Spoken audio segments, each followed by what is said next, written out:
akan disampaikan oleh Bapak Ustadz Ali Mustafa dari Rimbo Bujang. Kepada beliau waktu dan tempat kami persilahkan dengan segala hormat. Sallallahu Muhammad. Salatullah salamullah ala taha rasulillah. Salatullah salamullah ala yasin Alillah.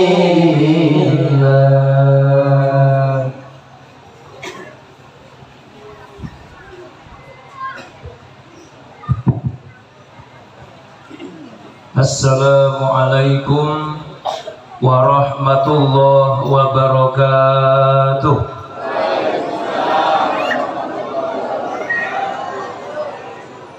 Katusi tasih wonten sing coma samuk. Assalamualaikum warahmatullahi wabarakatuh.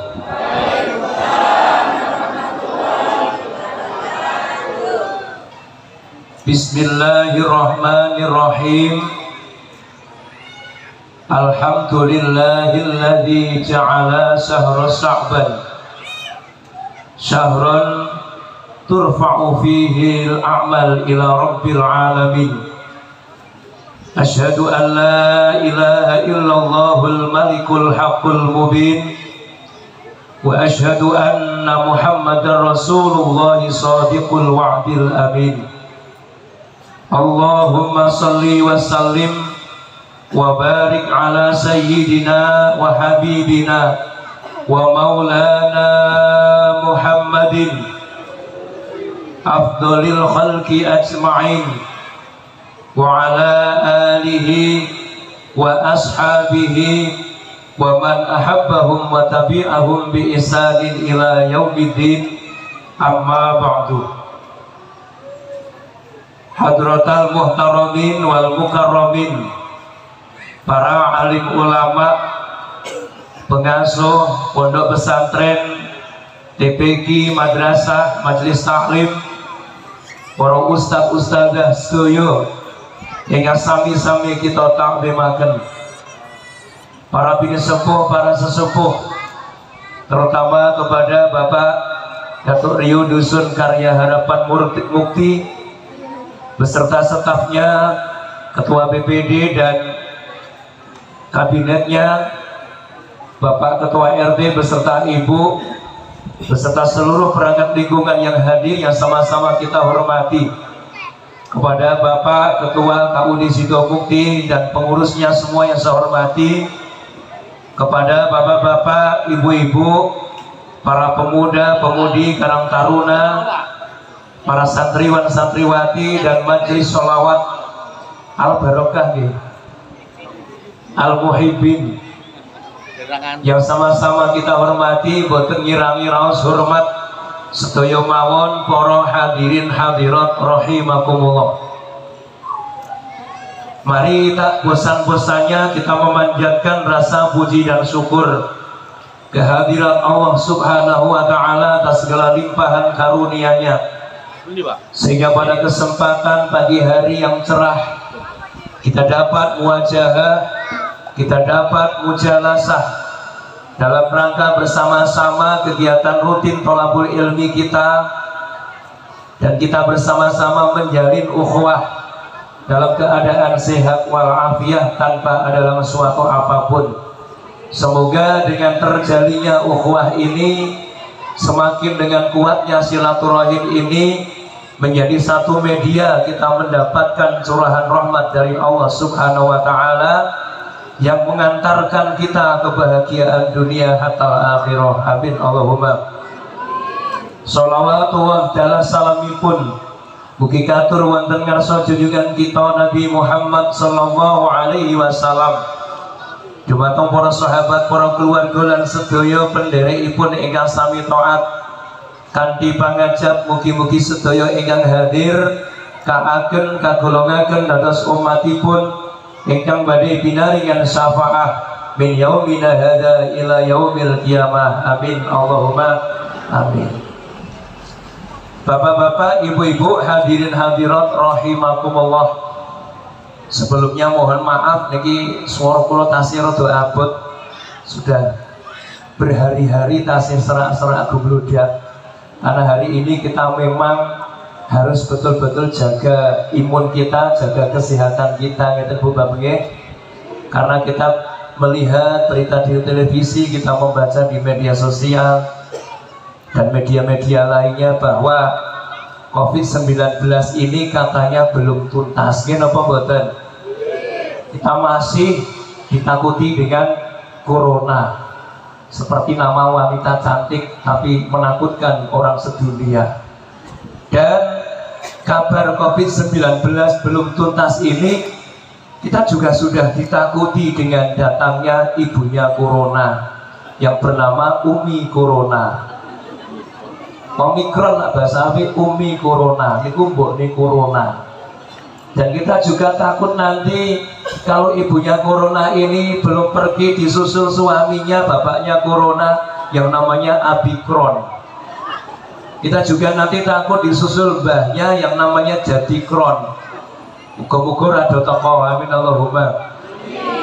Jadi mari kita tetap jaga kesehatan, karena menjaga kesehatan itu adalah kewajiban agama. Perintah pun Allah Ta'ala, kita tidak boleh menjerumuskan diri di dalam kehancuran ataupun keburukan. Maka anjuran-anjuran kados kita harus pakai masker ketika pergi kemana-mana, berkumpul dengan orang-orang yang asing dengan kita, monggo ini sebuah ikhtiar supaya kula jenengan do diparingi sehat. Tapi sebenarnya Bapak Ibu, ini sebuah perlambang untuk kita. Kenapa akhir-akhir ini kita disuruh kemana-mana pakai masker, menutup mulut kita, menutup hidung kita, dan disuruh juga menutup pandangan kita sebenarnya dengan memakai apa itu penutup muka itu. Sebenarnya ini satu teguran untuk kita, supaya di zaman yang sudah banyak fitnah, yang sudah banyak goro-goro, banyak huru-hara ini, salah satu terbesar penyebabnya itu adalah dari tidak bisa menjaga bicara. Maka orang Jawa mengatakan ajiling diri songkolati, harga diri seseorang itu dari lidahnya. Zaman akhir fitnah yang paling besar adalah tidak bisa menjaga lidah. Presiden dielek-elek, menteri dielek-elek, kabinet dielek-elek, DPR dielek-elek, tapi ini awake dhewe gak pernah dielek-elek. Rumah saya paling apik dhewe.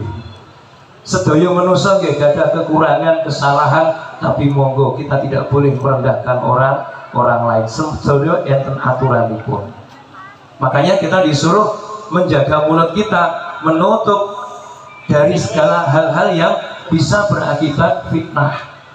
Inilah yang perlu kita renungkan. Kita banyak sekali menjadi netizen yang komentarnya usil, nyelekit, dan merendahkan orang lain. Milo kula jenengan ken maskeran gitu nggih. Paling penting maskeran, lidah kita dijaga dari bicara yang tidak baik. Mergo niku nggih perintah agama. Ngendikane Kanjeng Nabi, mangkana yu'minu billahi wal yaumil akhir falyakul khairan awil yasmut. Barang siapa yang beriman kepada Allah dan hari akhir, hendaklah ia berkata yang baik atau hendaklah dia diam.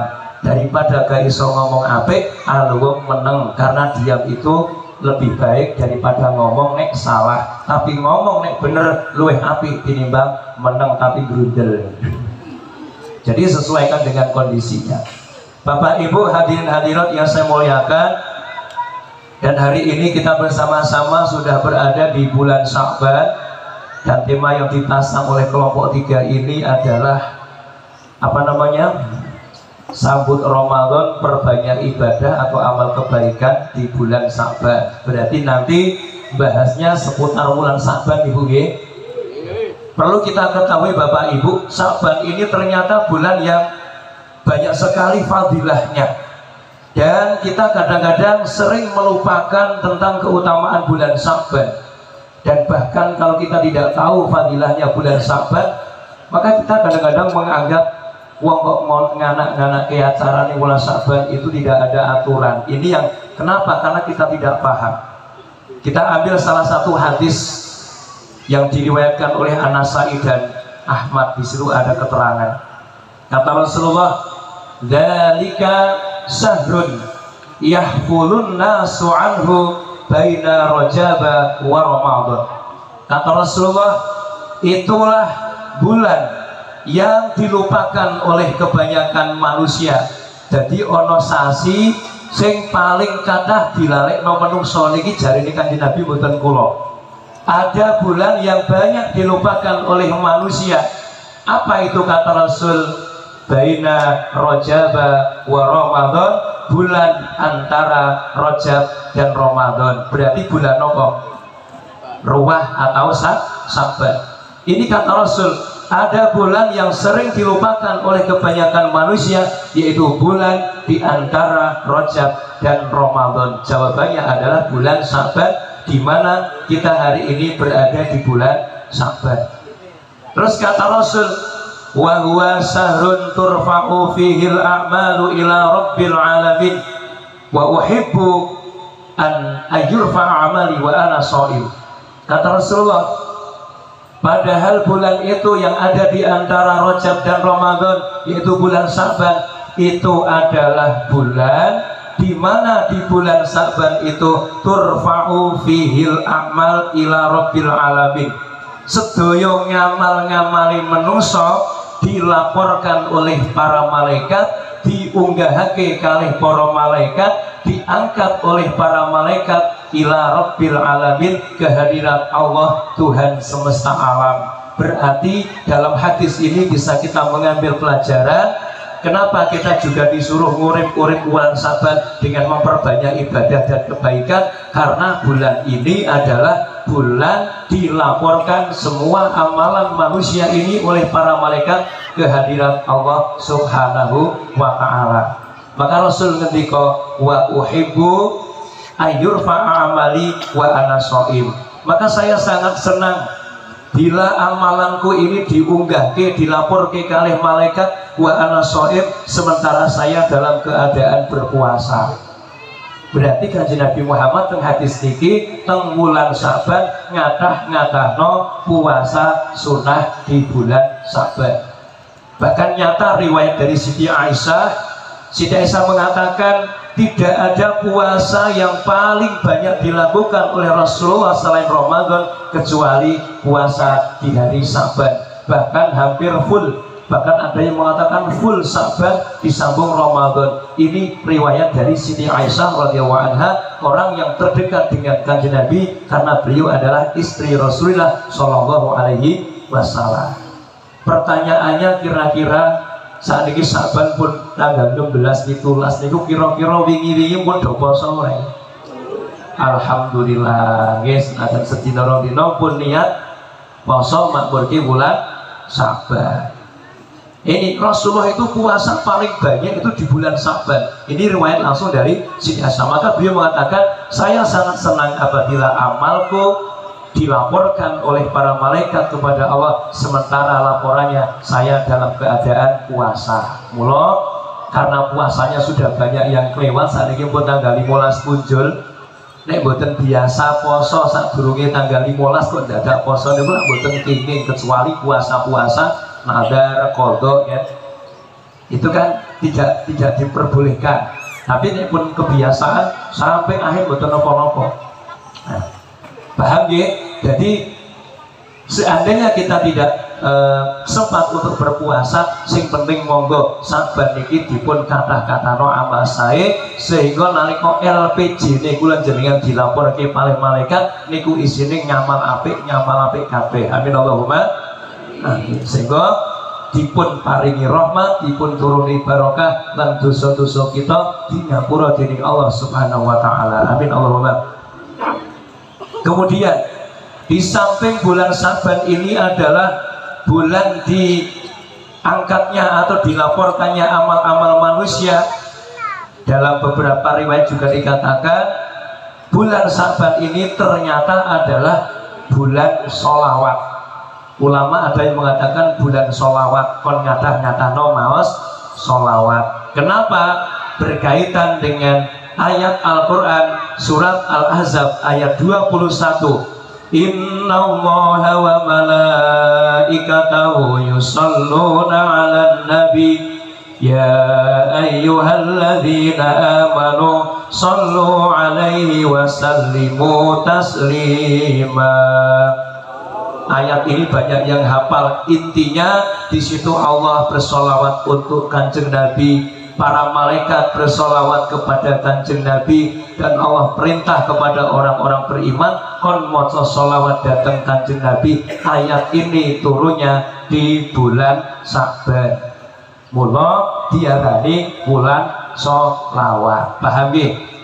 Nah, dan kita nanti akan membahas apa saja yang sering dilakukan di bulan Sa'ban, tapi kita sesuaikan dengan ilmunya, dengan dasarnya. Jangan sampai kita membuat tradisi, membuat istilahnya adat budaya, tapi mboten enten jaluri. Yang dikhawatirkan itu adalah hal-hal yang dilarang oleh Allah dan Rasulullah Shallallahu Alaihi Wasallam. Karena ini bulan salat, monggo nanti belum istirahat, salatan dulu dengan al-muhibbin. Sallu ala Nabi Muhammad. Sallallahu salatnya apa? Sallallahu ala Yasin Ahmad al-Hadir Amin. Sallallahu ala Yasin Ahmad al-Hadir Amin wa alihil muqarrabin wa sahbihi wa tabi'in wa alihil muqarrabin wa sahbihi wa tabi'in. Sallallahu ala Yasin Ahmad al-Hadir Amin.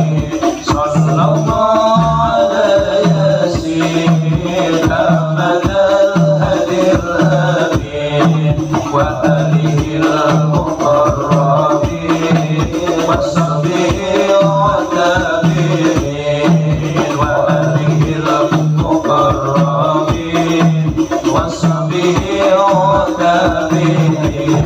Siapa ingin syafaat nanti di hari kiamat, siapa ingin syafaat nanti di hari kiamat, berbadalah baca sholawat kepada Nabi Muhammad, berbadalah baca sholawat kepada Nabi Muhammad.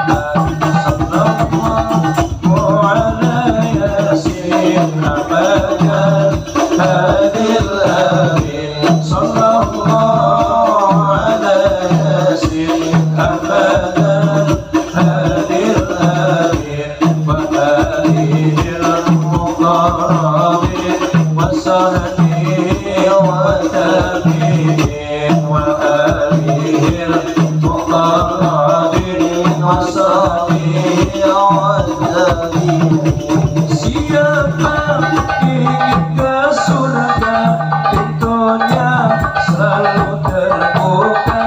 Siapa ingin ke surga, pintunya selalu terbuka. Tingkatkanlah iman dan takwa, berbuat baik pada sesama. Tingkatkanlah iman dan takwa, berbuat baik pada sesama.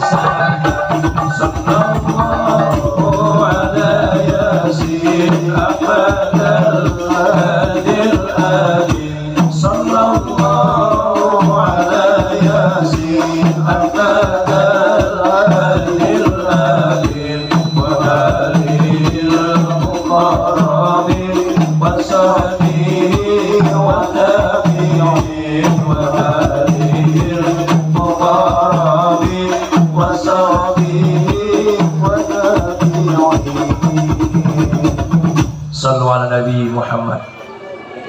Bapak Ibu yang saya hormati, sebelum kita bahas Sa'ban, ternyata di bulan apapun itu akan dikatakan bulan yang baik kalau kita mau mengisi bulan itu dengan amal kebaikan.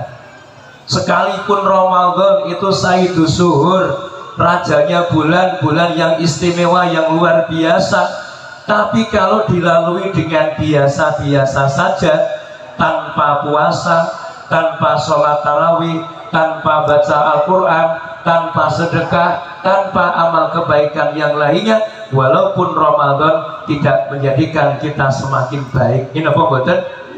Berarti di bulan apa saja itu akan menjadi bulan yang istimewa kalau diisi dengan amal kebaikan.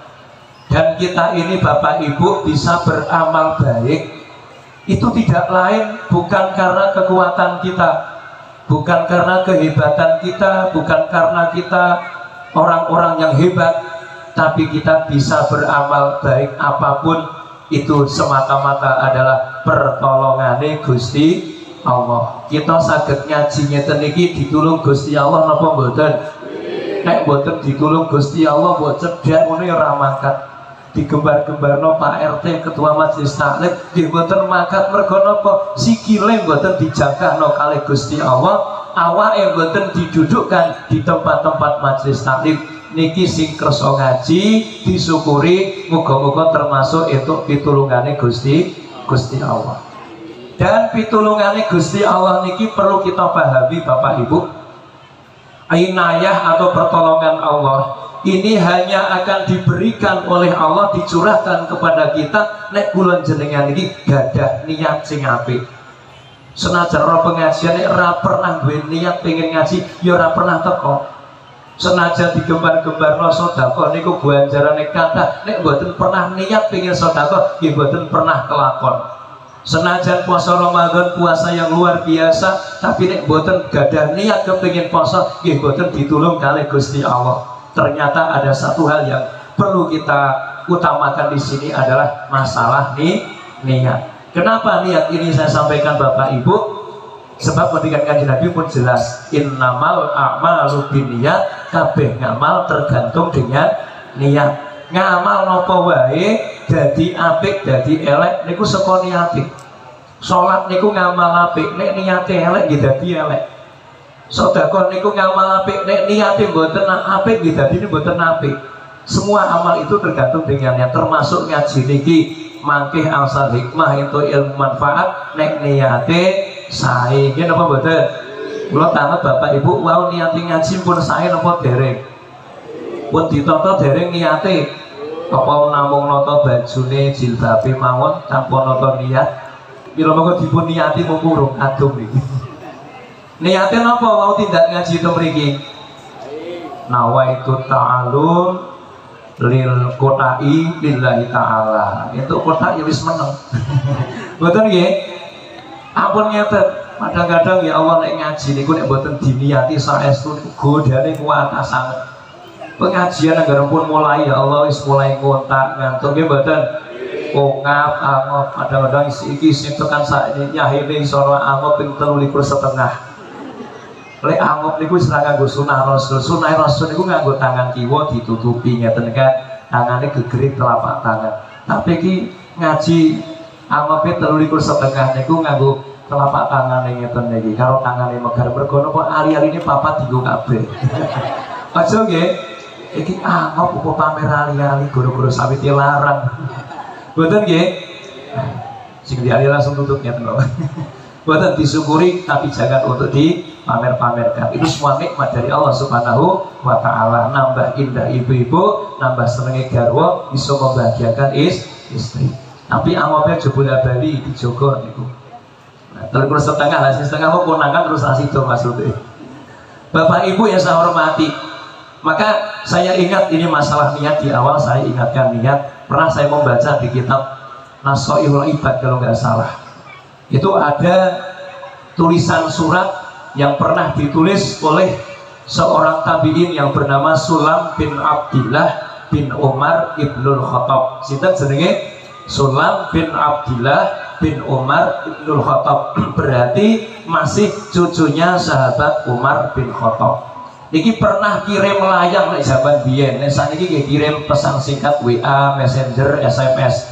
Memang isinya pesan singkat kepada sahabatnya yang bernama Umar bin Abdul Aziz. Mungkin kita pernah mendengar dia seorang khalifah juga, Umar bin Abdul Aziz, seorang khalifah yang bijaksana. Nah, dalam surat yang dikirim oleh Sulam bin Abdillah bin Umar bin Khattab kepada Umar bin Abdul Aziz, isinya singkat tapi padat dan sangat bermanfaat. Dalam surat itu dikatakan, "I'lam ya Umar anna aunallahi ta'ala lil 'abdi biqadri niyatihi." Ingatlah wahai sahabatku Umar bin Abdul Aziz, sak temene pertolongane Gusti Allah, inayahnya Allah Ta'ala itu akan dicurahkan kepada hambanya sesuai dengan qadar niatnya. Moga kalimat ini dipun renungaken. Pitulungane Gusti Allah bakal medun diparingake dhateng kula jenengan kabeh Bapak Ibu sesuai dengan qadar niat kita. Dijelaskan oleh beliau, fa in khalasat niyatuhu tamma aunullahi ta'ala lahu. Kalau niatnya itu ikhlas lillahi ta'ala, mengharap keridhaan Allah Ta'ala, walaupun banyak dibenci oleh manusia, banyak yang tidak memuji perbuatan baiknya, banyak yang nyuekin perbuatannya, kalau niatnya hanya lillahi ta'ala, maka pertolongan Allah akan diberikan dengan sempurna. Amin Allahumma. Ini kuncinya sukses, kudune mengikhlaskan niat. Caranya pripun? Yang jadi Datuk Rio ikhlas, walaupun wargane ngeyel-ngeyel kon bayar pajak ngono yo nganti jatuh tempo yo ora bayar, dadak ditompoki saka Pemdes. Ya badat sing dadi Pak RT harus sabar walaupun rakyatnya angel-angel. Yang jadi ulama, pengasuh TPQ, madrasah, majelis taklim selalu ikhlas walaupun apa yang diharapkan itu tidak sesuai. Mangkatnya sing angel rakyat mboten usah nesu niku pitulungan Gusti Allah, mboten hak kita cuma menyampaikan dan mengajak mboten. Nah, kok mau ikhlas, insyaallah kita tetap akan ditolong oleh Gusti Allah. Rumah tangga niate kok apik bakal ditulung kali Gusti Allah senajan godane pirang-pirang. Imam masjid ikhlas di ta'ala walaupun makmumin namung siji mawon, tetap sabar, tetap ikhlas, sebab nikulah jadi media pinaringan pitulungane Gusti Allah. Niki pitulungane Allah akan turun selama kita ikhlas niatnya.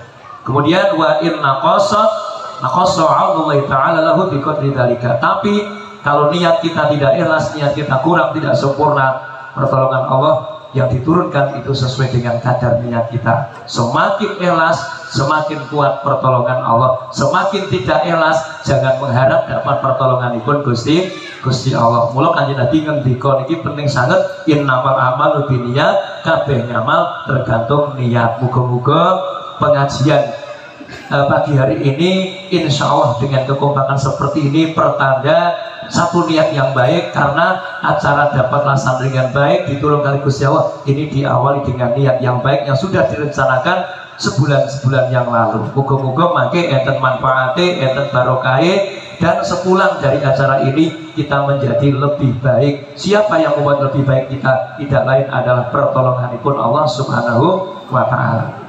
Nah, kemudian kita dapat beramal baik di bulan apapun di samping diawali dengan niat yang baik. Faktor yang selanjutnya adalah memang kita diberi iman yang kuat oleh Allah Ta'ala. Nggih, senajan ono niati, nek imane ra kuat diramakan.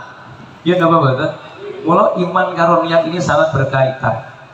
Maka tekan kita tambah pengetahuan. Nek ketikane ulama niku Bapak Ibu, iman niku dibagi dari gangsal. Kersane tambah riyo. Iman niku dibagi dari dados pinten Bapak Ibu? 5. Bukan cuma Pancasila yang ada 5. Iman itu juga ada 5. Apa iman ini? Dan kita nanti termasuk nomor 1, 2, 3, 4 atau 5. Kira-kira ibu-ibu kepinginnya nomor berapa sebelum saya cerita? Orang gelem, orang pilih. Nah, Mudah-mudahan ada di antara itu yang terbaik. Iman itu ada 5 kata bandil ulama. Yang pertama Bapak Ibu disebut dengan iman mahbub. Napa jenenge? Iman mahbub. Iman mahbub ini ciri-cirinya imannya ora tambah, ora kurang, ora kuat, ora lemah. Jadi ini napa ajeg. Imannya selalu ajeg. Ya, walaupun banyak walaupun kados napa keadaane dia tetap ajeg. Kira-kira kula jenengan gadah iman sing ajeg napa mboten? Mboten nggih. Iman kula jenengan munggah medun, dong-dong kuat, dong-dong loyo. Nggih napa mboten? Ya nikulah imane manungsa. Dong-dong modot, dong-dong mengkeret. Nggih iman nggih ngoten niku. Maka ada iman yang tidak pernah tambah dan tidak pernah kurang, imannya selalu ajeg. Kira-kira iman sinten iki Bapak Ibu? Imanul malaikatil muqarrabin, imane para malaikat muqarrabin sing caket kali Gusti Allah. Mula malaikat ini disebut makhluk sing paling taat, makhluk yang tidak pernah bermaksiat. Apa yang diperintahkan oleh Allah itu selalu dijalankan. Malaikat diperintah, malaikat kowe tugase maca tasbih sendika Gusti. Subhanallah subhanallah tekan dina kiamat boten liren-liren. Sampeyan tugase rukuk nggih rukuk mawon boten tangi-tangi. Beda nek kali jenengan Bu, jenengan tak tugasno maca tasbih ping 200.000. Angger entuk 100 ndak liren tinggal nyambel. Karena kita manusia, malaikat ngeten niku. Kan jaga napa mawon, tugas napa mawon boten pernah ngangluh. Tugasnya ngatur udan sampai saat ini masih ngatur udan. Tugasnya jabut nyawa tekan saat ini ya buat nanti nganggur. Maka nggak pernah ada malaikat kok salah tugas. Utawa pengen cengklis ngeten buat nanti. Misalnya Israel cerita karo Jibril, buat tolonglah aku digenteni seminggu lah aku kok ini jabut nyawa pilih zaman dia rasanya kesel. Buat nenten cerita ini nggak ada. Semuanya dilakukan dengan penuh taat. Kenapa mereka taat? Karena mereka diciptakan dari cahaya, tidak laki-laki, tidak perempuan, apalagi banci itu nggak ada. Dan tidak makan, tidak minum, tidak tidur, tidak punya hawa nafsu, tidak punya syahwat. Wajar, boten gadah nafsu, boten gadah syahwat, gak lanang, gak wedok, mula rapi minat. Mula wajar aja. Mula malaikat itu boten pengen mangan bakso bledek, pengen mangan molen, boten nate. Pengen mangan untuk cacing, pengen ngerokok, nulis orang-orang enek. Pengen bojo ya orang pikiran, ya betul. Mau kok pengen gocek HP gitu, ibu orang kepengin. Kenapa? Malaikat orang seneng duit, orang pengen bojo, ya betul. Itu nek kalian bulan jenengan sedoyo, ya betul. Karena kita bukan malaikat. Ini berarti nomor 1 bulan jenengan betul saged iman apa mau iman mahbub, iman yang dicintai oleh Allah. Nomor 2 ana jenengane iman maksum. Maksum itu artinya terjaga, terpelihara. Sifatnya bagaimana? Imannya selalu tambah walaupun banyak godaan. Sinten sing gadah iman maksum tidak lain adalah imanul anbiya wal mursalin, imane para nabi lan para rasul. Maka kata Nabi Muhammad, menungso sing ujiane paling gede pertama adalah rasul, kedua adalah ulama. Itu yang paling banyak godaannya di dunia. Paling kata ujiane siji nabi, loro wong alim. Nabi itu sejak Nabi Adam sampai Nabi Muhammad itu godaannya luar biasa. Nabi Nuh dakwah sampai ratusan tahun, istrinya kafir, anak-anaknya banyak yang kafir. Kita nggak boleh menyalahkan Nabi Nuh, Nabi apa, Nabi kok iso didik anak bojo, Nabi kok dakwah gagal. Mboten kenging ngoleh urusan Gusti Allah. Ini betul. Kita nggak boleh menyalahkan. Kan sering tuh kita menyalahkan seperti itu. Nah ini Nabi Muhammad apalagi godaannya luar biasa, tapi imannya tambah. Nabi Ayub walaupun sakitnya luar biasa, tapi tidak pernah menyurutkan keimanannya. Niki para nabi. Kira-kira bulan jenengan gadah iman maksum ngeten niki mboten Bapak Ibu? Mboten. Bulan jenengan kadang-kadang kuat, kadang-kadang medhun. Nek sregep ibadah berarti imane kuat, dok males ning masjid berarti niku imane nembe don. Gitu Pak nggih. Dong maca Quran entuk sak juz nembe kuat. Kadang-kadang maca Quran entuk patang lare wis montak ngantuk berarti imane nembe lemah. Ini kita akui, tapi jangan sampai iman itu hilang. Maka pengajian seperti ini adalah untuk membina supaya iman kula jenengan saya kuat. Berarti kita tidak bisa iman yang kedua, iman maksum karena khusus untuk para nabi dan rasul. Yang ketiga, ada yang namanya iman maqbul. Napa jenenge Pak? Maqbul aja makbul. Nek makbul niku udut makbul. Maqbul nganggo qaf artinya iman yang diterima oleh Allah, diridhoi oleh Allah. Sinten niki sing gadah iman makbul? Imanul mukminin, imane tiang-tiang beriman. Wong iman iku senajan imane iso tambah iso suda ning saged istiqomah nggih. Senajan zaman sangsaya owah ning imane ra melu berubah, senajan godaane kathah ning ya tetep istiqomah. Nggih napa mboten? Senajan gaweane kathah ning ya tetep purun ibadah. Niki jenenge wong mukmin. Muga-muga kula jenengan harapane namung niki, iman sing nomor 3 sing diarani iman makbul ditampa kalih Gusti Allah. Iman nomor 4 niku ana sing jenengane iman mauquf. Napa jenenge? Iman yang disetop oleh Allah Ta'ala, sudah tidak bisa bergerak. Akhirnya iman ini tidak akan diterima oleh Allah. Apa itu? Imanu ahlil bid'ah, imane para ahli bid'ah. Imane tiang-tiang ahli bid'ah, tiang sing model-model sing gak ono cocok karo Al-Qur'an lan ora cocok kali hadis Kanjeng Nabi, niki diarani bid'ah. Kita harus paham bid'ah kalau kita baca di kitab Kifayatul Atiyah Bapak Ibu. Al bid'atu hiya kullu ma kharaja minal kitabi was sunnah. Yang dikatakan bid'ah adalah segala sesuatu yang sudah metu, yang sudah keluar dari Al-Qur'an dan sunnah Rasul. Artinya kalau amalan kita sing dilakoni wis ra cocok karo Quran, ra cocok karo hadis, niku jenengane bid'ah dolalah. Ini apa betul? Tapi kalau amalan kita walaupun zaman Kanjeng Nabi gak ono, gak dilakoni, gak diperintah Kanjeng Nabi, tapi kok betul melanggar Quran lan sunnah, ini belum bisa dikatakan bid'ah dolalah karena tidak keluar dari Quran dan hadis. Contohnya pengajian ngeten iki zaman biyen ono apa ora? Selapanan itu gak ono, pokoknya damel kelompok 3, kelompok 1 zaman Nabi mboten. Terus nganakno kegiatan yasinan, apa zaman biyen ono kegiatan yasinan kuwi gak ono. Tapi kontennya apa? Keluar dari Quran, dari hadis. Baca Al-Quran, kita membaca surat Yasin, qalbul Al-Quran, hatinya Quran. Kita baca surat Falaq, An-Nas, ayat kursi, kan? Ada sholawatnya, ada zikir-zikirnya. Yang kita lakukan di situ ada sedekah, ada silaturahim, ada bertamu, kita menerima tamu dengan baik. Semuanya tidak ada satupun yang melanggar dari Quran dan Sunnah. Walaupun zaman dulu nggak ada, tidak bisa dikatakan bid'ah dolalah. Seandainya bid'ah disebut bid'ah hasanah. Sebab kono pengendikan Kanjeng Nabi, man sanna sunnatan hasanatan falahu ajruha wa ajru man amila biha, dan seterusnya. Sapa wonge sing gawe perbuatan sing apik, dalam arti perbuatan sing zaman biyen gak ono, maka dia akan mendapat pahala dari Allah dan pahalanya orang-orang yang mengikutinya. Sebaliknya sapa wong sing gawe perbuatan sing elek, berarti sudah melanggar Quran dan Sunnah, dia dapat dosa dan dosa-dosa para pengikutnya. Nah, untuk dilamin dari. Jadi bid'ah adalah segala sesuatu yang melanggar dari Quran dan Sunnah.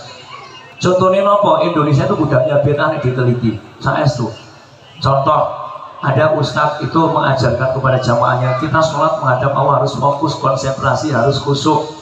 Daripada kita sholat pakai bahasa Arab tidak mudeng artinya, kita nggak bisa khusyuk, maka sekarang saya sarankan sholatnya pakai bahasa kita. Jadi Allah Maha Besar, ya.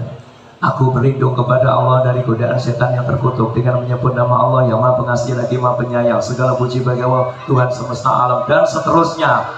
Semuanya pakai bahasa Indonesia dari takbir sampai salam. Kalau tak takut, senajan sholatnya khusyuk, salate berjamaah kira-kira ditampa Gusti Allah napa mboten? Kenapa? Dalam fikih, dalam syariat, rukun-rukun qauli seperti takbir, Fatihah, tasyahud akhir, salam, semuanya harus bil lughatil arabiyyah, senajan ra mudeng kudu nganggo bahasa Arab. Maka Allah menciptakan Al-Quran dengan bahasa Arab la'allahum yaqilun, supaya mereka berpikir itu ben tambah kusuk. Mikir bahasa alimawon pun iso kusuk, apa meneh mikir tekan maknane. Bahkan iso dadi tombone ati maca Quran senajan gak ngerti maknane, saged napa? Saged fokus, saged dadi tombo ati. Paham ya? Ini contoh pertama, ini di Jawa Timur dulu pernah terjadi. Alhamdulillah sudah dilarang karena tidak sesuai dengan hadis Rasul, tidak sesuai dengan syariat. Terus merambah ke Jawa Barat, Indonesia budaya bid'ah. Itu ada yang katanya juga Islam tapi punya kebiasaan sholat di masjid berjamaah itu dengan telanjang. Ini sudah puluhan tahun yang lalu, sudah pernah masuk televisi. Jadi nek sholat jamaah niku teng masjid muda Pak bayangno. Ya aja dibayangno ora kena. Aja dibayang. Mbok dibayangno imame pripas rukuk terus kaya ngopo wis ra sida sholat malah itu mriki. Untung jamaah ini dibubarkan, nek ra dibubarno khawatir merembet teng 19. Mangke Pak Dewi Pinarto malah melu-melu kaya. Nggih, jamaah malah kuatan itu terutama bapak-bapak. Nah, setelah ditanya dalam sidangnya itu kenapa Anda sholat kok pakai telanjang? Karena kita menghadap Allah yang Maha Suci harus menghilangkan semua sifat keduniaan. Nah, jadi pakaian-pakaian itu dianggap dunya, mula kudu dibuang kabeh. Orang kena nganggo jam, gak kena nganggo ali-ali, gak kena nganggo kalung, sandangan mau dibuang karena harus menghadap dunia polos. Tinggalkan semua keduniaan. Ini berarti buatan belajar fikih, buatan derek para ulama, ya buatan. Sebab dalam sholat ada syarat sahnya sholat, salah satunya adalah menutup aurat. Menutup aurat itu dengan pakaian, maka berpakaian hukumnya wajib walaupun pakaian itu dunia. Tapi menutup aurat menjadi hukumnya wajib dan menjadi ibadah. Paham nggih? Nah, terus contohnya sholat subuh nek mriki pinten rakaat?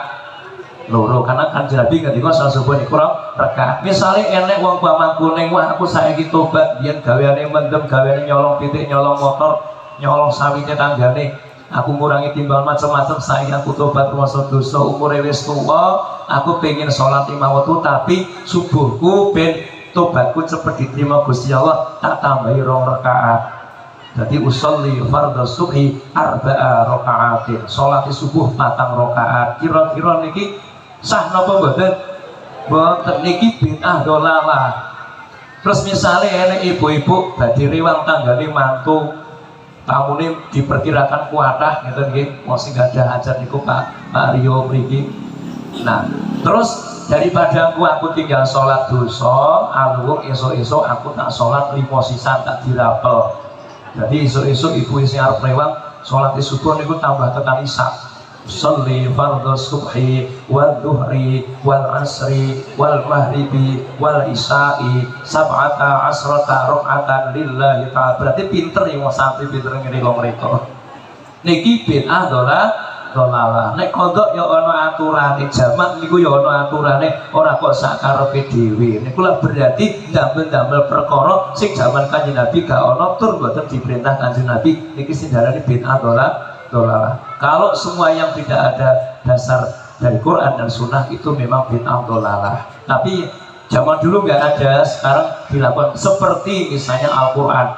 Zaman dulu Quran kan nggak ada, dibukukan seperti itu. Adanya zaman Utsman bin Affan radhiyallahu anhu sampai dikenal mushaf kita adalah mushaf Utsmani. Itu pun dulu nggak ada titik-titiknya, Bapak Ibu beda non ta sa ya niku bingung. Itu kan muncul zaman Sayyidina Ali bin Abi Thalib. Maka Quran zaman sekarang itu Quran bid'ah. Ono titik-titik asdite malah bacaan tajwid. Ya benar. Tetapi ini sangat membantu. Kalau Al-Quran tidak dibukukan, mungkin kita banyak yang tidak kenal Al-Quran karena pada waktu para hafidh Al-Quran banyak yang meninggal dan dibunuh dalam peperangan. Maka walaupun itu bid'ah digolongkan bid'ah wajibah, bid'ah yang wajib malah. Ya. Ini jadi kita harus coba dodone seperti itu. Ini ahli bid'ah imannya iman mauquf. Siji meneh. Yang kelima ada iman namanya iman mardud. Mardud niku artinya napa? Kan pernah kita dengar nek wong kok jarine begini ya traweh, begini ya teko ning langgar, jarine poso, mosok ning kamar kok udut. Iku berarti posone poso mardud, jari poso ning kamar udut. Akhirnya nggih mardud tenan. Mardud itu artinya ditolak, mboten ditampa kalih Gusti. Nah, siapa yang punya iman mardud ini? Imanul munafikin, imane tiang-tiang ahli munafik. Munafik niki sinten? Musuh dalam selimut. Musuh paling besar umat Islam adalah munafik. Sebab boten iso bedakno antarane wong mukmin karo wong kafir kita Bapak Ibu. Wong munafik kali wong mukmin angel bedane. Tiangnya nggih salat, nggih ngaji, nggih sedekah, pakaiane nggih muslimah, nggih itu ya nganggo jilbab. Tapi kok seperti itu? Dia dikatakan munafik karena dia punya muka dua. Seperti kata nafaqah artinya wajahnya dua. Satu wajah keimanan yang aslinya adalah wajah kekafiran. Lahirnya menampakkan Islam tapi hatinya aslinya kafir.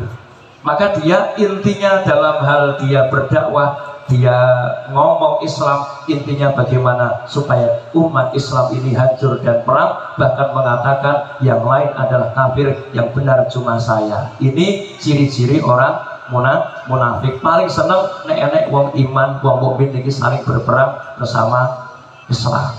Maka nanti yang jadi alatnya organisasi. Bagaimana NU sama Muhammadiyah biar gelut, bagaimana LDI sama NU biar gak akur. Nanti ini yang manas-manasi. Maka kita harus banyak belajar supaya kita mengerti organisasi-organisasi kita, sehingga tidak ada suudzon kepada mereka. Karena biasa yang muncul itu adalah salah paham, boten genah. Timbulnya gini ku siji kunur siji ora, terus petone dalam perengak-perengok wadan. Lah ini berbeda itu biasa, yang penting jaga kerukunan. Nek kudu padha mboten saged. Kula karepe mangan mosok yen jenengan kudu mangan sakniki. Kula kepengin teng Jakarta, mosok jenengan kudu ning Jakarta, mboten saged nggih. Perbedaan itu rahmah selama kita tidak sampai ke terjadi peperangan dan saling menyakitkan. Paham nggih? Jadi niki iman munafik niki boten ditampi kali Gusti Allah, bahkan nanti di akhirat akan dimasukkan ke neraka yang paling dalam. Ngedikanipun Allah, innal munafikina fitarkil asfali minanar. Sesungguhnya orang-orang munafik itu berada di neraka yang paling dasar. Naudzubillah min dzalik. Maka kita ingat zaman dulu, siapa yang membunuh Sayyidina Ali bin Abi Thalib? Itu adalah orang yang hafal Al-Quran. Ngeri napa mboten? Maka kula jenengan nyati-nyati saat niki urip di zaman akhir harus pandai-pandai menjaga kebersamaan walaupun ada perbedaan. Yang penting tujuannya makai podo yang menikah ibadah dumateng Allah Subhanahu Wa Taala dalam agama Islam. Paham apa badan? Perbedaan itu biasa. Nah ini 5 iman tadi kali mukadimah ben langsung itu tambahan apa? Iman pertama wau iman mahbub, imane malaikat, loro iman masuk, imane para nabi rasul, telu iman makbul, imane mukmin, 4 iman mauquf, imane ahli bid'ah, 5 iman mardud, imane tiyang munafik. Shallallahu ala nabi Muhammad. Salat tasih mangke ngombe ya ngelembung. Urip ana donya pancen panggonane rekoso, nanging akhirat bakal mulya lamun imane dicoba. Nek pirang kuda iman aja dadi sirna, najan panas kaya ketemu aja nganti dibocorno. Wasalim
Nabi Muhammad. Kita kembali ke pembahasan Sa'ban tadi, bulan diangkatnya amal.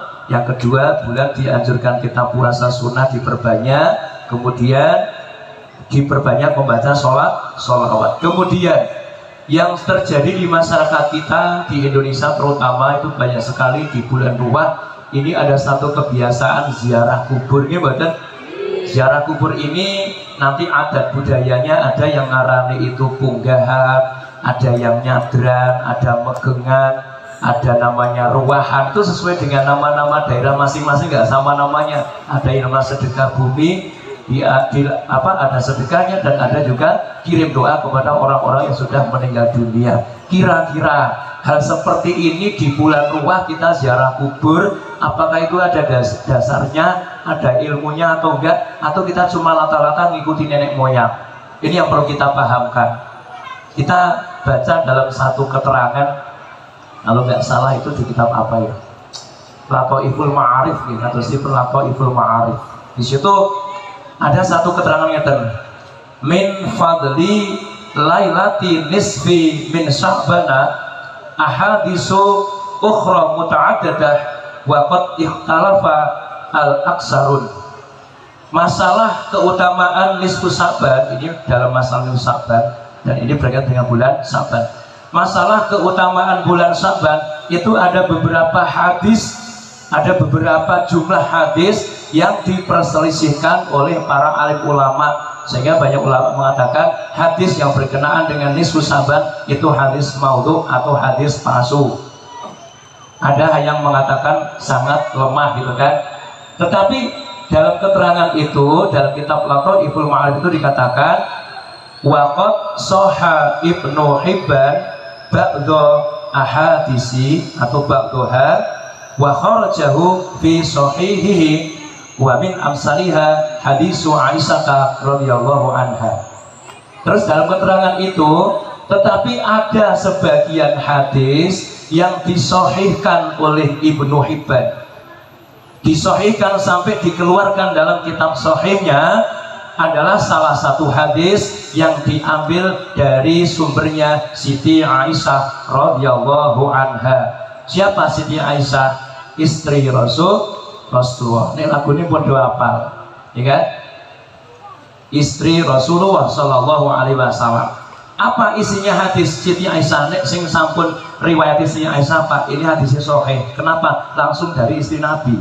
Kita untuk bangkang ini keberatan karena langsung dari istrinya kanjeng Nabi. Maka kebanyakan hadis dari Siti Aisyah itu dijadikan sebagai hadis sahih dan kuat untuk jadi pedoman. Ini salah satu hadis yang dipopulerkan oleh Ibnu Hibban radhiyallahu anhu dalam sahihnya. Apa isi hadisnya? Kita baca bersama-sama buat menawa dari nanti disampaikan kali para yai gitu nggih. Kadang-kadang kita niku nek ngaji penyuwunan ibu-ibu pokoknya ngesore pengajian ngundang kiai sing lucu. Tenang, wis bayar 17 juta bisa. Itu apa ngajine wajan aku jan kok tahu anti loro Ibu. Lah ilmune itu apa? Ya apa sing penting kiyaine keren. Rugi mboten wis gawe jajan kok mung entuk guyune. Cuma kalau ingin tertawa, ngundang ketek ini joget mriki guyu. Ya badan. Jadi hati-hati, agama jangan untuk ditertawakan, jangan untuk seperti itu ya. Humor itu sudah terbawa langsung ya, tidak harus apalagi membuat cerita-cerita yang nggak ada dasarnya. Bukan hadis dikatakan hadis, bukan Quran dikatakan, itu adalah pembohongan besar. Naudzubillah min. Kita ikut berdosa mendengarkan seperti itu. Nah makanya ada satu hadisnya Siti Aisyah radhiyallahu anha ngeten. Ketika Siti Aisyah bagaimana qolat, Siti Aisyah berkata, faqatu an-nabiyya sallallahu alaihi wasallam fa kharastu idzan huwa bil baqi'i rafi'an ra'sahu ila sama. Nah, Siti Aisyah pernah berkata, suatu malam saya pernah kehilangan Nabi Muhammad. Jadi bengi-bengi Kanjeng Siti Aisyah pernah kehilangan Kanjeng Nabi. Kehilangan itu maksudnya biasanya di dalam kok bengi-bengi gak ono, berarti niku bojone hilang. Pernah mboten jenengan bojone hilang? Wong bengi ke jejer karo aku jam 12 bengi kok ora ono ki ning ndi bojoku. Kira-kira jenengan nek bojone gak ono, jenengan kehilangan bojo niku sedih napa seneng? Sedih, mesti khawatir. Siti Aisyah apakah dia sedih, khawatir? Khawatir juga. Istri itu rata-rata kalau ditinggal suami sedih, apane pirang-pirang dino.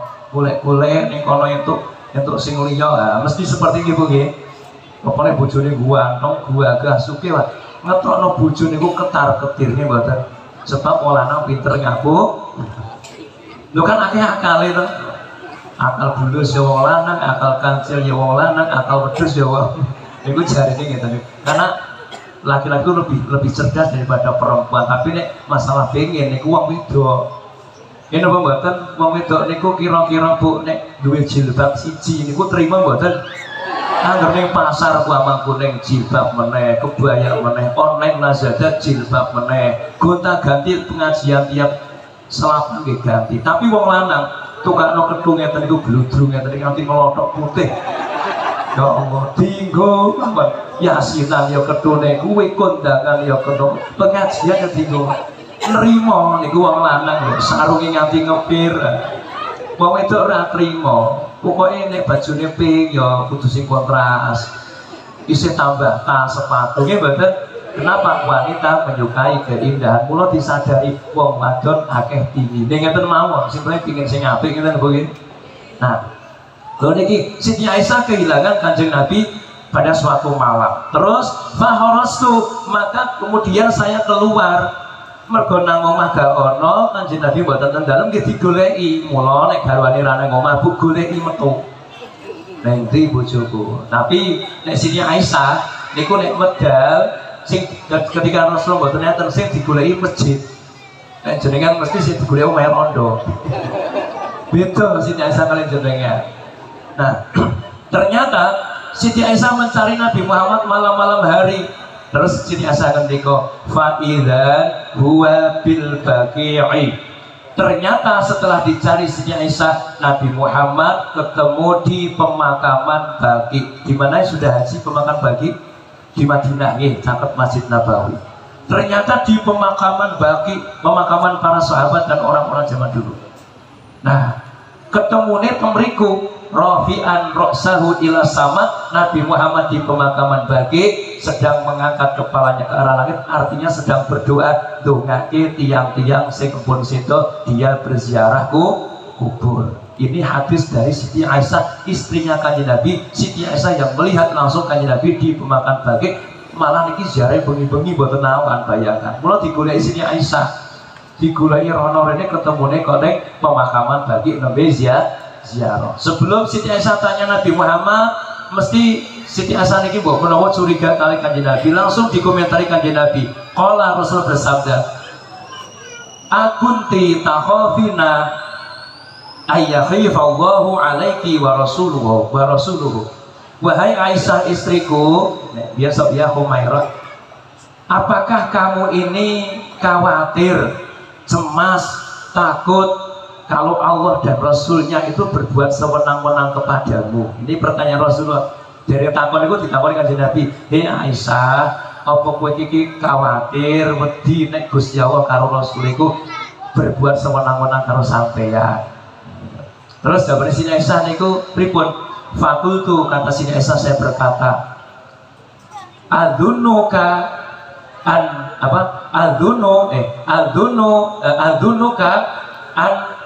an ataita ba'da nisaika. Nah, saya mengira panjenengan niki Kanjeng Nabi tak kira jenengan niku tindak teng daleme garwane jenengan sing sanes. Berarti ketok niki jebol Siti Aisyah asline cemburu. Nggih mboten? Bengi-bengi digoleki niku mergi khawatir sebab Nabi Muhammad niku nek jatahe teng Siti Aisyah niku diatur secara adil. Karena garwane Kanjeng Nabi mboten cuma Siti Aisyah. Maka jatahe teng Siti Aisyah kok Kanjeng Nabi mboten nenten nggih digoleki jatahku kok malah metu-metu. Tak goleki kudu nganti ketemu. Nah, saya cuma khawatir saya kira panjenengan itu tindak teng garwane panjenengan sing sanes. Tak kira nginep teng garwa sing sanes. Nah, berarti rada cemburu nggih mboten? Nah, mula ibu-ibu niku nek garwane mboten nenten nggih dipatosi walaupun lewat telepon dan WA. Pak jam 2 kok ora ana ning ndi? Iki lho ora rampung acarane, acara kok jam 2 goleki. Ketemu celeng tangane Bali. Ngeten nggih Bu nggih. Wong lanang kok arep ngapusi. Nah, sing lanang nggih aja sembrono sebab melindungi wanita, menjaga istri ketika takut, sedih itu termasuk kebutuhan rohani. Ngeten Bu nggih. Sebuah pengayoman hati. Nah, ini Siti Aisyah ketemu tembiku. Terus ketika pun Kanjeng Nabi wa qala innallaha tabaraka wa ta'ala yanzilu ila sama'i dunya yanzilu min nisfi lailati sya'ban ila sama'i dunya fa ghafara li asyara min adadi sa'ri ghanami kalbin. Kata Rasulullah, sesungguhnya Allah Ta'ala itu turun perintahnya, maksudnya ya, ke langit dunia di malam nisfu Sya'ban itu memberi ampunan kepada lebih banyak daripada jumlah rambutnya suku kalbi. Artinya Nabi Muhammad nerangake fadilahi malam nisfu Sya'ban, Gusti Allah menurunkan ampunan di malam 15 Sya'ban itu yang sudah berlalu. Siapa yang diampuni? Tiang-tiang hamba-hambanya lebih dari jumlah bilangan rambutnya suku kalbi. Suku kalbi adalah suku Arab yang rambutnya paling banyak. Jenengan iso ngetok rambutnya jenengan mboten. Ada rambutnya mboten kaya wong Arab budhe kon rambut kabeh kan. Itu yang diampuni oleh Allah malam hari itu adalah sebanyak jumlah lebih banyak dari jumlah rambutnya suku kalbi yang banyak rambutnya. Artinya insya Allah bulan jenengan malam isu Saban kok banyak beribadah, banyak baca Qur'annya, baca Yasin, baca surat-surat nopo saksagetik, kata sholawati, kata dikire, sholat sunai, muga-muga termasuk dari sekian banyak yang mendapat ampunan dari Allah Subhanahu wa Ta'ala. Maka kebanyakan umat Islam akhirnya mergo Kanjeng Nabi ziarah teng bulan Ruwah, akhirnya bulan Saban iki do dadi kegiatan ziarah kubur. Berarti ono dasare mboten. Mula mboten kenging ngelek-elek wong ruwahan. Paham nggih? Mergo ono dasare nek pengin ngelek-elek wong ruwahan, ngelek-elek Siti Aisyah ngopo dadak ngendika ngeten. Paham nggih? Ini supaya jembar. Tiang niku nek ngaji walaupun berbeda organisasi, berbeda pemahaman tetap jembar. Oh, kae ngono to dasare. Jadi aku paham. Tapi aku tetap buat sing ngene. Ya silakan. Yang penting selalu bersama di dalam perbedaan, masyarakat rukun, damai, indah, sejahtera. Nah, ini dasari ziarah kubur temulan luas sebab Nabi Muhammad dipatosi Siti Aisyah yang Nabi ziarah untuk akhir tiang-tiang sing sampun ziarah teng pemakaman Baqi. Kemudian masih dasar ziarah kubur. Ada satu hadis dari Ibnu Umar, karena ini orang Islam di Indonesia terutama itu banyak sekali budaya ziarah, apalagi di bulan Saban. Ziarah itu memang dulu pernah dilarang oleh Kanjeng Nabi, tapi akhirnya Nabi diizinkan ziarah ke makam ibunya Siti Aminah di Abwad, dan akhirnya Rasul mengeluarkan hadis fazuruha fa innaha tudzakirul akhirah. Ziarahlah kubur karena ziarah itu mengingatkan kamu akan akhirat. Sing saged ziarah nggih monggo niku sae, tetapi ibu-ibu yang tidak mampu boten ziarah boten nopo-nopo, karena hukumnya makruh bagi perempuan kalau tidak kuat mentalnya. Nek mampu nggih monggo sae, nek boten mampu hukumnya makruh dilarang. Sebab nopo? Karena li'annaha madhonnatun li bukaihina wa rafi aswatihina. Karena dikhawatirkan kalau perempuan ziarah kubur nanti gampang nangis. Ajeng ziarah garwane malah ning kono namung nangis mawon ra sida maca Yasin nggih mboten. Wa rafi aswatihina dikhawatirkan nanti malah nyerok-nyerokno swara to mriku gembar-gembor. Ya Allah Kang, sampeyan kok mati dhisik ngopo ora aku dhisik. Padahal kok mati dhisik ya ora gelem. Sampeyan kok dhisiki aku, mbok aku dhisik, sampeyan kok mati dhisik, terus sing nyambut gawe priye, anak bojo terus mangan apa? Ya mangan sego. Ini biasa diucapkan perempuan. Aku urip dadine gak ana gunane blas tanpa dirimu. Padahal yen ge urip gaweane diomyang. Nek pun kelangan nembe misakno, nggih mboten? Aja nggih Bu nggih. Nah, niki wanita muda. 5 dihina min riqatil qalbi wa kasratil jazai, karena perempuan itu sangat lembut hatinya dan mudah berkeluh kesah. Sing khawatir makin nangis sing boten genah meratapi mayit, terus nyuwek-nyuwek bajune, jambai rambute, sirahe dijeduk-jedukno maisan, raine diurapi lemah kuburan. Ngono iku lak dadi boten genah nggih mboten. Mula nek gak mampu ngeten iki aluwung teng omah gak usah ziarah, tidak melihat kubur suaminya gak apa-apa daripada nimbul perbuatan-perbuatan jahiliyah nggih mboten. Kalau mampu silakan, mula ditoto atine, aku wis siap tak terima. Nek sekedar nangis mboten napa-napa nggih, karena Nabi Muhammad ziarah ke makam putranya yang bernama Ibrahim itu juga meneteskan air mata. Tidak berdosa meneteskan air mata karena itu manusiawi. Mulai enek keluarga situ masuk dilarang. Pokoknya kudu sing ikhlas mbak, ojo nganti ngetokno luh senajan sak tetes. Niki termasuk kejahatan. Masuk nangis gak entuk nggih, menangis itu boleh. Rasul saja menangis dan meneteskan air mata ketika anaknya meninggal dunia. Apalagi kita manusia biasa. Yang penting jangan meratap, itu malah menambah beban dan dosanya si mayit. Mergo napa kula jenengan mboten ikhlas, mergo beban wau, mergo kula jenengan ditinggal mboten ikhlas. Tapi seorang istri ditinggal suaminya kok ikhlas, maka akan dimudahkan jalannya ke surga. Ini kata kanjeng Nabi. Mula Bu nek garwane sida sing ikhlas. Amin Allahumma. Masalah kelingan kita tetep kelingan ning tetep ikhlas. Paham ya niku masalah ziarah kubur. Enten ziarah kubur ngendikanipun sumberipun saking sahabat Ibnu Umar radhiyallahu anhu. Nah, Abdullah bin Umar radhiyallahu anhu niki mendes tunggalipun hadis saking Kanjeng Nabi Muhammad ngendika ngeten. Man zara qabra abihi au ummihi au ammatihi au kholatihi au ahadin min qarabatihi kanat lahu hajjatun mabrurah. Ya. Wa man kana zairan hatta yamutu wa man kana zairan lahum hatta yamuta zaratil malaikatu qabrahu. Iki saged diwaca teng pinter-pinter hadis dipadosi saged. Masalah pentingnya ziarah. Kata Rasulullah, sapa wonge sing ziarah kubur bapake utawa ziarah kubur ibuke utawa pak li'e buli'e utawa pak dene mbok dene au ahadin min korobati utawa salah satu kerabat mereka sinten mawon tasih kerabat keluarga, maka kata Rasulullah kanat lahu hajjatun mabrurah. Paling jelas, maka dia mendapat pahala dari kebiasaan ziarah kubur orang tua dan kerabatnya. Dia mendapat pahala seperti haji mabrur. Alhamdulillah. Ajeng haji mabrur ngerteni pirang tahun saat ini. Ya nek mabrur, nek mau mabrur tok. Gimana? Ini ziarah kubur. Sunai nek teng hadis lain, barang siapa yang ziarah kubur kedua orang tuanya atau salah satunya tiap hari Jumat, maka dia akan diampuni dosanya dan ditulis sebagai anak yang berbakti. Sunai tiap hari Jumat. Umpama ora Jumat ra iso, ya dina lainnya ra apa-apa, yang penting ziarah. Ini nek ziarah kubur wau datang bapak ibu ni dalam kerabati ganjaran apa bapak ibu seperti haji mabrur.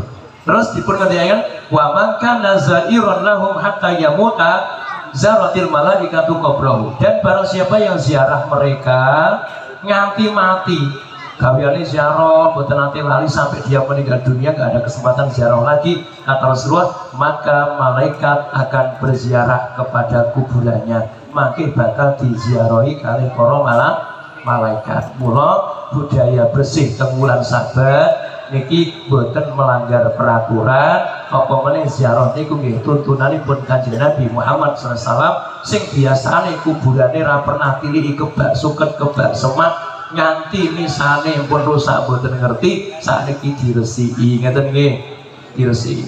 Sebab ada cerita seorang laki-laki dia sudah berumah tangga, diajak mertuanya mengantarkan ibunya yang meninggal dunia. Sampai di pemakaman ditanya, "Nak, di mana kuburan bapakmu?" Padahal baru berapa tahun dia meninggal. Bagaimana jawaban anak ini? "Saya nggak tahu Pak, benar nggak tahu di mana kubur ayah saya." Ini anak-anak yang Masya Allah kuburi bapaknya mau buatan nanti ngerti.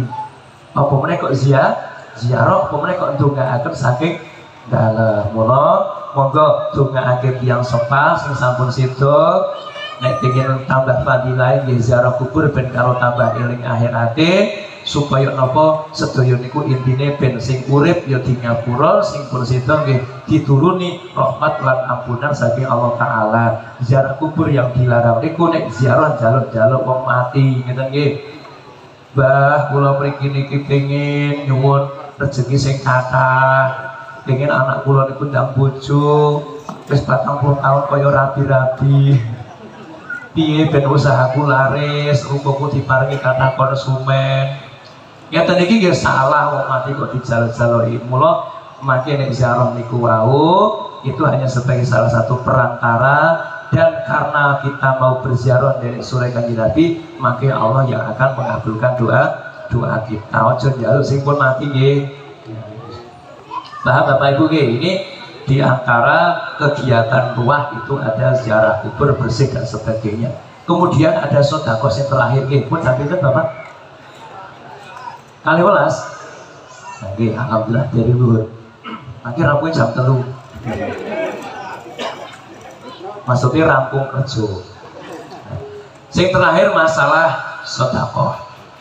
Dalam bulan Saban ini tidak lepas dari yang namanya sedekah ziarah kubur. Nah, ketika apa? Enggak pakai sedekah ya kalau di, ada yang nyadran juga ya, ada sedekahnya juga. Dan di rumah juga ada yang ruahan itu kirim doa bagi berkat, bagi intinya itu bagi berkat, itu bagi sedekah. Tidak hal-hal yang berbau mistik, enggak, tidak yang hal-hal yang berbau aneh-aneh. Wong namung sego gak iso apa jenengane berkat sego yang saanane sing penting niku manfaat. Syukur-syukur berkatnya diganti duit atusan ewu jumlah 10-an niku insyaallah kata sing makan. Iki berkatnya lho berkat kok cilik men sak amplop tapi kan isine kuat. Insyaallah niku opone tambah sing kuat warna-warna. Jadi intinya soal nek mampu, nek boten mampu aja di anak-anakno, apa meneh kirim donga nganti utang-utang bu boten pareng. Nggih, ojo nganti menganak-anakkan itu. Pengadadakan nih menganak-anakkan. Nggih sak mampune nggih namung ndok mawon, mampune iwak nggih iwak, mampune namung roti nggih roti, sak sagete sampeyan niyati sedekah boten kudu mewah, boten kudu sesuai hal sing tanggane nglakoni, sak sagete ngeten. Nah, masalah sedekah kula paring keterangan. Kita mendhet wonten kitab Hikmatut Tasrik wa Falsafatuhu. Temriko enten keterangan enten boten lali, maka nek lali ben-bener ke Pak Romadi. Ada keterangan anna hikmata masru'iyatil hibati azimatun jalilah, bahwa hikmah dari disyariatkan berbagi hibah, sedekah, paring-paring, andum-andum itu ternyata ada azimah jalilah, itu adalah perbuatan yang luar biasa. Dalam kitab Hikmatut Tasrik wa Falsafatuhu dikatakan hibah itu termasuk kebiasaan yang luar biasa. Kenapa? Li'annaha, karena hibah itu tudhibul dhagha'in wal ahqad. Salah satu fungsinya adalah menghilangkan rasa dengki dan permusuhan. Lantaran sedekah sing maune jengkel iso dadi lilih.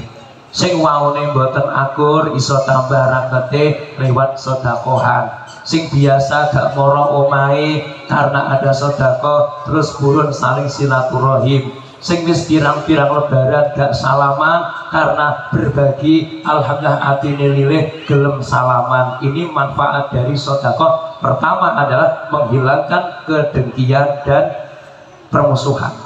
Kemudian di sana yang kedua, waktu aliful quluba 'alal mahabbati wal widad, yaitu menjadikan hati ini semakin rukun dan punya rasa cinta dan kasih sayang. Nek seneng weweh niku biasanya dukul rasa tresno. Makanya budaya kita di jalur ada hajat sedikit tonggone kluberan nggih mboten. Kenapa? Ini kepedulian kita karena kita hidup bermasyarakat ben senenge rasane rukun niku saged terjaga. Dulu ya pernah terjadi zaman dahulu. Ada cerita itu kan Yai Sarkowi, ya Imam Sarkowi zaman dulu itu berbagi kepada temannya, ngirim hadiah. Bagaimana ucapannya? Jangan kau pandang hadiahnya. Saya tahu kau tidak membutuhkan hadiah ini karena engkau orang kaya. Tapi apa yang aku kirimkan ini tidak lain adalah sebagai pengakuan saya tentang persahabatan kita supaya tetap langgeng. Jadi ngirim sedekah, mari sedekah mboten mergo tiyang niku mboten gadah. Kadang ya wis sugih diparingi sedekah. Intine ben kerukunan iki saged terjaga ngeten nggih. Mboten kok mergo mboten gadah miskin mboten, tapi untuk menjaga rasa cinta dan kasih sayang. Ini diantara manfaat atau hikmahnya masalah berbagi. Kemudian wasama ilil aliyah, dan di situ juga ada beberapa sifat-sifat yang luhur, sifat dermawan, gitu saged tukul, sifat loma, kemudian wajamilil makarim, dan keindahan beberapa alat-alat yang mulia ini bisa terkumpulkan di dalam sedekah. Mula sedekah niki nggih perintah Gusti Allah, ya perintah Kanjeng Nabi. Bahkan sedekah itu kata Rasulullah, as-shadaqatu tatfa'ul bala, sedekah saged nolak bala. Insyaallah bulan jenengan yang hari ini di bulan Saban damel sedekah damel jajan kanggo pengajian iki muga-muga termasuk sedekah sing dadi media bulan jenengan caket kesaenan tapi saking sedaya keawonan. Amin Allahumma. Dan semua usaha dari panitia hari ini apapun bentuknya, materi atau non materi, semuanya mudah-mudahan menjadi amal solih yang berguna di dunia sampai akhirat. Amin ya rabbal alamin. Karena sudah siang gak enak juga, dan sebentar lagi kita Ramadan. Pesan kula sesuai ketika Kanjeng Nabi, man fariha bidukhuli Ramadan haramallahu jasadahu ala miron. Barang siapa yang kedatangan bulan Ramadan kok hatinya senang, maka haram jasadnya disentuh oleh api neraka. Kira-kira ajeng poso niki seneng apa susah Bapak Ibu? Senengnya mergo apa? Kadang-kadang alhamdulillah iki meh poso, rencanaku iku arep dodol ning pasar Beduk. Nggih monggo, tapi aja niat sing niku khususi. Wah ini alhamdulillah wis arep poso, berarti wis arep bodho meneh bakal dijajan pirang-pirang sanggangane anyar. Mboten niku. Seneng ketekan Ramadan, seneng ngajeng makmur ke Ramadan dengan puasa, sholat malam dan amal kebaikan lainnya. Niku haram jasate disentuh oleh api neraka. Aja malah susah. Jan aku susah jeng poso, lagi bobotku saiki 80 kilo, so nek medhun 5 kilo terus piye? Malah seneng ibu nggih. Biasanya nek ibu-ibu malah seneng itu. Nah inilah ya. Jadi karena Ramadan sebentar lagi kita datang, kita sambut dengan gembira, dan moga sholatan terakhir marhaban ya Ramadan. Tak warai saire ben kabeh do iso nggih. Nah, didengarkan dulu. Kalimat pertama, marhaban ya syahrul Ramadan. Marhaban ya syahrul Ramadan, selamat datang bulan Ramadan. Yang kedua, marhaban ya syahrul siyam, selamat datang bulan puasa. Puasa dasarnya siam. Marhaban ya syahrul Ramadan, selamat datang bulan Ramadan. Marhaban ya sahrul qiyam. Si nomor 4 boten siam tapi qiyam. Nek qiyam niku salat malam kaya tarawih. Napa pertama marhaban ya sahrul Ramadan, yang kedua marhaban ya sahrul siam, ketiga marhaban ya sahrul Ramadan, marhaban ya sahrul qiyam. Mangke diwaca ping 2. Tak bari kula riyen mangke dirungokno. Sing gak iso sing penting karo mangap-mangap. Pokoke iki koyo-koyo iso. Salah ya ora apa-apa, jeneng usaha nggih Bu nggih. Sing penting meriah jenengan. Marhaban ya syahr Ramadan, marhaban ya syahr siyam, marhaban ya syahr Ramadan, marhaban ya syahr qiyam, marhaban ya syahr Ramadan, marhaban ya syahr siyam, marhaban ya syahr Ramadan, marhaban ya syahr qiyam. Saged boten hadroe? Coba. Oh salah ya ora apa-apa, sing penting nabuh. Marhaban ya syahr Ramadan, marhaban ya syahr siyam, marhaban ya syahr Ramadan, marhaban ya syahr qiyam, marhaban ya syahr Ramadan, marhaban ya syahr siyam, marhaban ya syahr Ramadan, marhaban ya syahr qiyam, marhaban ya syahr Ramadan, marhaban ya syahr siyam, marhaban ya syahr Ramadan, marhaban ya syahr qiyam, marhaban ya syahr Ramadan, marhaban ya syahr siyam, marhaban ya Ramadan, marhaban ya syahr qiyam.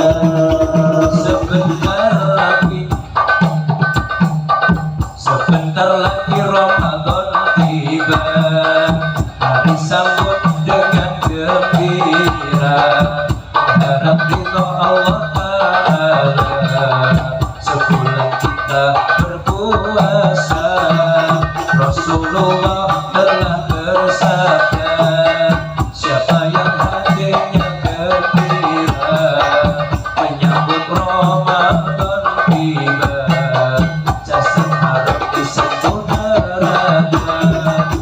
Marhaban ya syahr Ramadan, marhaban ya syahr siyam, marhaban ya syahr Ramadan, marhaban ya syahr qiyam, marhaban ya syahr Ramadan, marhaban ya syahr siyam, marhaban ya syahr Ramadan, marhaban ya syahr qiyam.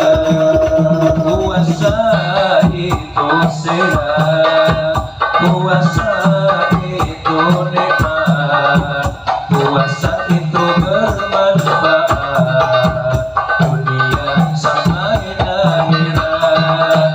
Dengan puasa semakin taat, keimanan semakin kuat, ketakwaan makin meningkat, pada Allah semakin dekat.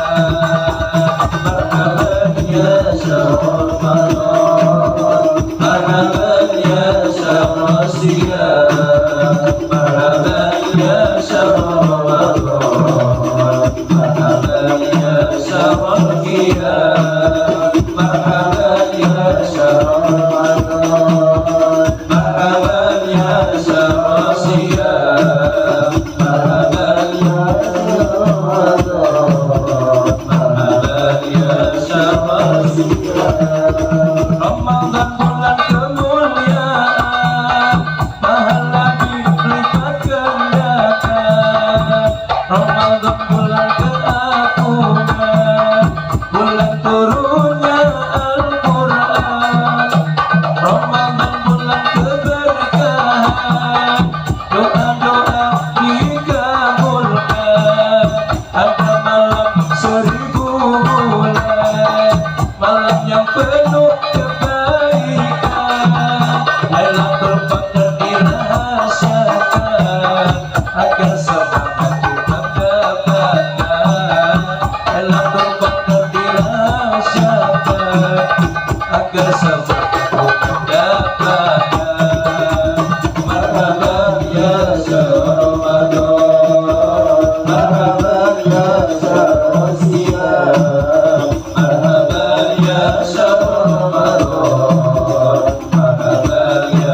syahrul qiyam, marhaban ya syahr Ramadan, marhaban ya syahr qiyam, marhaban ya syahr Ramadan, marhaban ya syahrul qiyam. Sallu ala Nabi Muhammad. Bapak Ibu, para hadirin hadirat semuanya saya hormati, karena sudah siang. Sebenarnya banyak yang ingin saya sampaikan, tapi ada satu pantun masuk hati ingin memeluk gunung, apalah daya gunungnya meletus. Masuk hati ingin ku sambung, apalah daya waktu yang memutus. Mugi-mugi sedaya dipun paringi sehat lahir batin, paringi panjang umur, saged menangi Ramadan lan makmuraken dengan sebaik-baiknya. Sedaya keluarga dipun paringi keluarga ingkang tentrem sakinah warahmah, sedaya putra-putrinipun saleh-salehah ingkang gerah mugi-mugi dipun paringi ingkang sehat tambah semangat, lan warga menika dipun paringi warga ingkang tentrem dados tunggalipun qaryah ingkang thayyibah warabun ghafur, amin Allahumma amin. Akhiripun saking kawula iwak sepat iwak segoro sedaya lepat nyuwun pangapura. Wallahul muwaffiq ila aqwamit thoriq. Wassalamualaikum warahmatullahi wabarakatuh.